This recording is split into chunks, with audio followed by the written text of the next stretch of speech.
Did you know there's an option in the option menu under interface gameplay that allows you to keep sprinting while moving? That's right, you can actually keep running while not holding down the button. Welcome back, friends. I'm the Analytical Tinkerer, and I am the most absolute slowest gamer ever. Because when I'm entering a game like Path of Exile 2 and I see a passive that tells me that I can actually convert all the evasion rating to armor, I'm gonna stop, I'm gonna check it, I'm gonna use it, unuse it 10 times, go to 5 different Reddits, and then continue the game. That's why I'm only in Act 3 after playing 15 hours. So let's talk a bit about tips, tricks, and hidden mechanics. Hidden mechanics is a bit tricky because everything is actually said in all the patch notes. But I found out something crazy, that not everyone are going through all the patch notes for version 0.3 of Path of Exile 2. No one goes to all the new small patches that were added from 26th of August to 30th of August.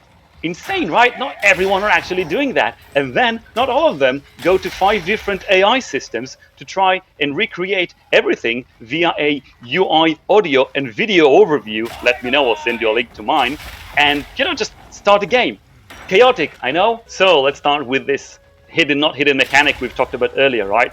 Obviously, when I press the dodge button, if I continue pressing it, I'll start sprinting. Now, obviously, none of us wants to continue pressing it forever. So via the option I just showed you, we can actually press, then release the dodge, and we'll run. The problem is, you can't just do a short click on the dodge. You'll not start running. You need to click it until a certain point, and then release it, and then you'll start running. What is that point, you're asking me? Good question. I've tested this 60 times. So, you need to release at the moment where, imagine you're actually, sprinting, which means you need to get up on your back feet, and then start running, right? So, if you do click, then release here.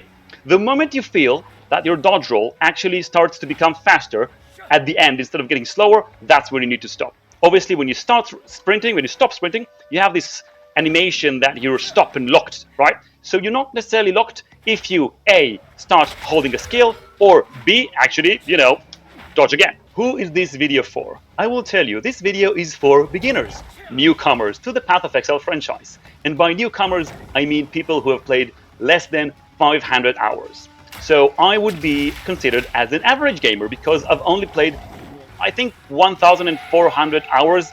Might be mixing this up with Green Dawn, you'll excuse my ADHD, but I now need to go chase this yellow thingy. So see you in a minute.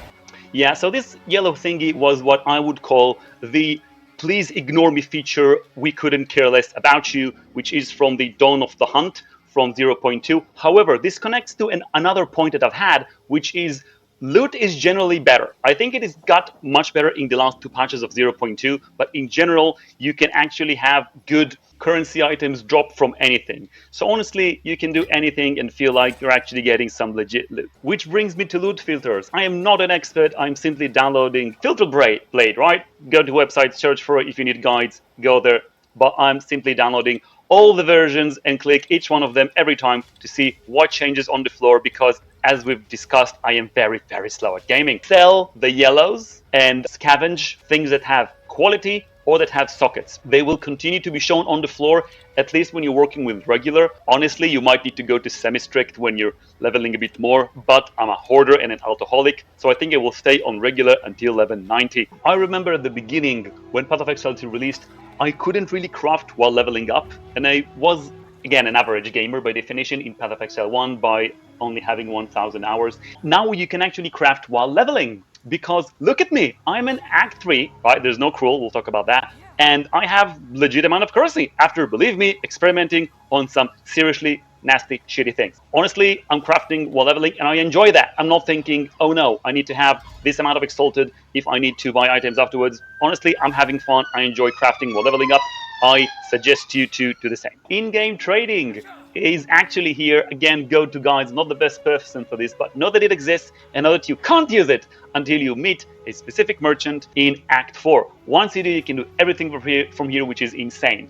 I think if you did not trade yet, give it a go. However, one thing that I honestly like is that I want, for example, an item that is a ring, but I want it to have a lot of resistances. Problem with resistances is that I don't know what I want. I just want lots of resistances. If I want a lot of lightning and cold resistance, I don't care which, but I want the general biggest amount possible, I will use what is called weighted sum V2. I've looked at the differences between the two. Please comment if you understand the difference. This meaning makes no sense to me.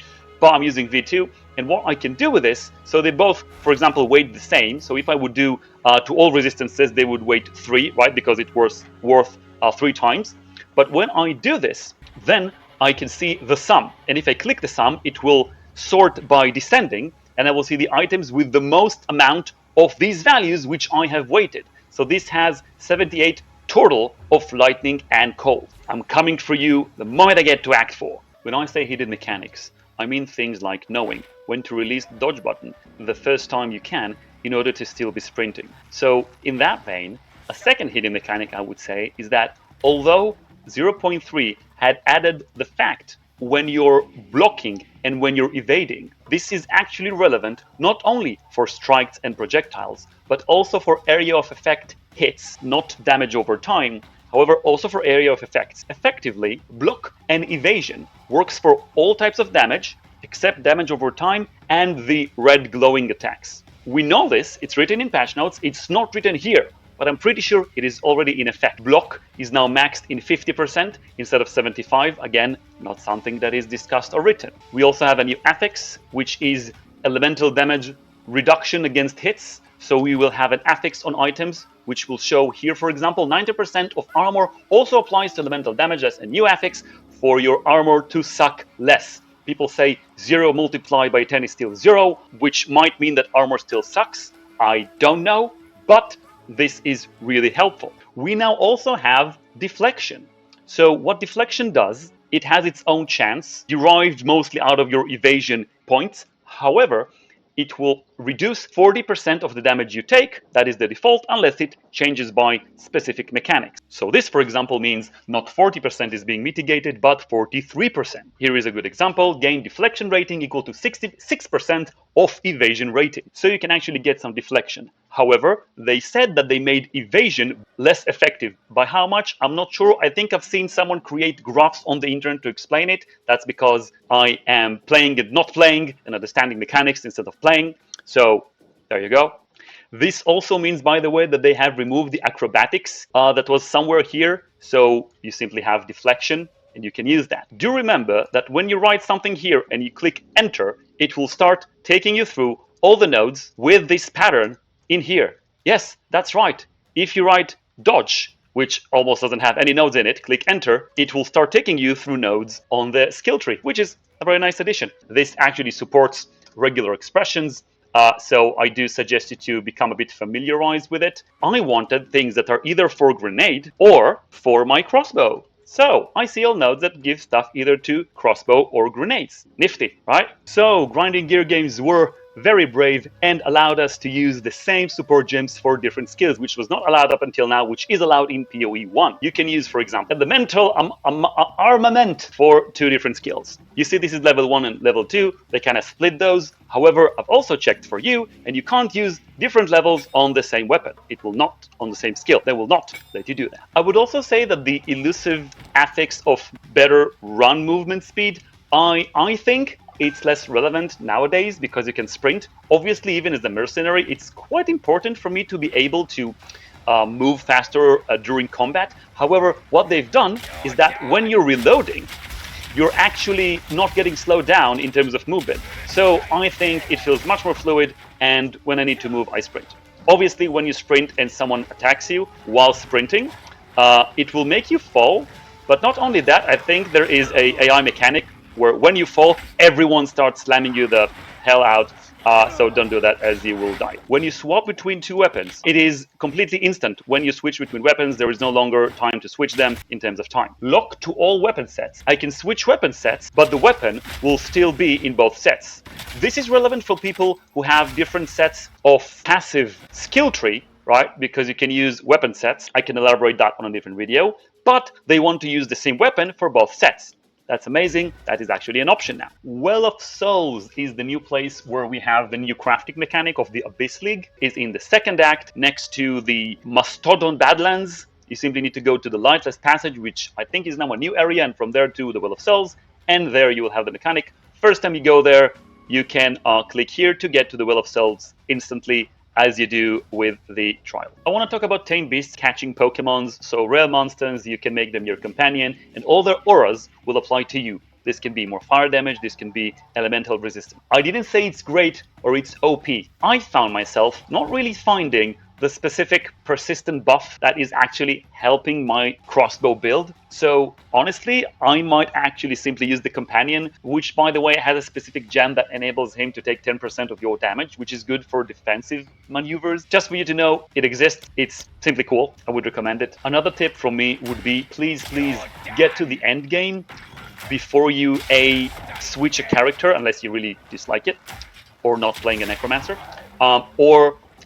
before you ditch the game and say it's too slow, too hard for me. Because in the end game, things really open up with all the league mechanics, with all the maps. Go and see videos about it. I think if not balanced, it's more interesting than ever. I do suggest you to do that. While we're here, for those who are not aware, once you get to a checkpoint, you can click it and move to any other checkpoints in your area. Checkpoints will almost always appear in any exit or any point of interest in the map, and next to a waypoint. Areas are now preserved for way longer, which means if you go to a side area for, I think, even 15, 20, 25 minutes, and it's adjacent to another large area, it will preserve even if you did not yet find the waypoint there. A bit of this FOMO effect have been reduced immensely. If you're asking for resistances, generally, Act 1 has the final act boss, which has cold resist. I would suggest having that.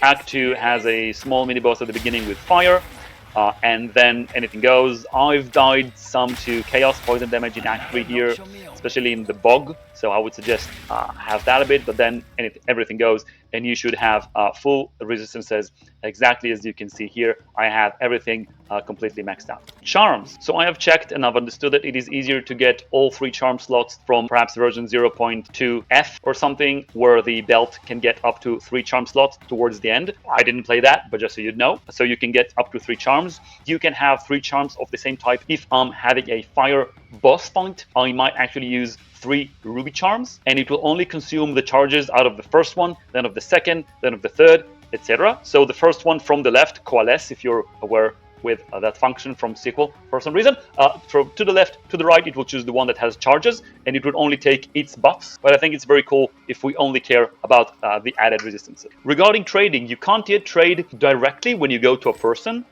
person's hideout, but you can still trade the normal way by messaging people and them having mercy on you for not yet reaching Act 4 in the first day, because you're so like me, and you for some reason want Elemental Ring and you can't get to Act 4 with 0 defense because of reasons. So you can still message specific people by using the trade site. That's all, friends. Hope you enjoyed, and feel free to stick around a bit more to see me work a bit with my, can't call it a build, with my random assortments of skills that I've chosen while playing the Abyss. Thank you. Enjoy. Oh, you thought I'm going to stop talking? No, I'm talking all the time. Should ask my wife. So what I'm doing is I'm using all the possible grenades in the world.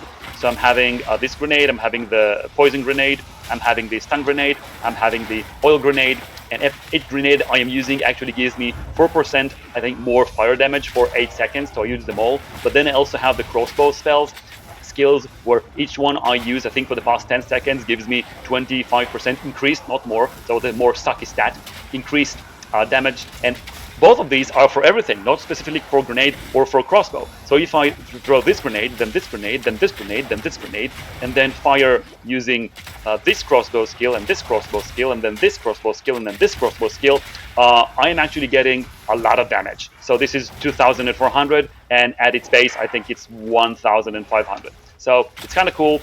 I play this like I play Grim Dawn, which is the most OP way, where I put 1 point to every skill and then watch everything decimate me completely and not understand why I suck. Who's next? This is done. See you next time.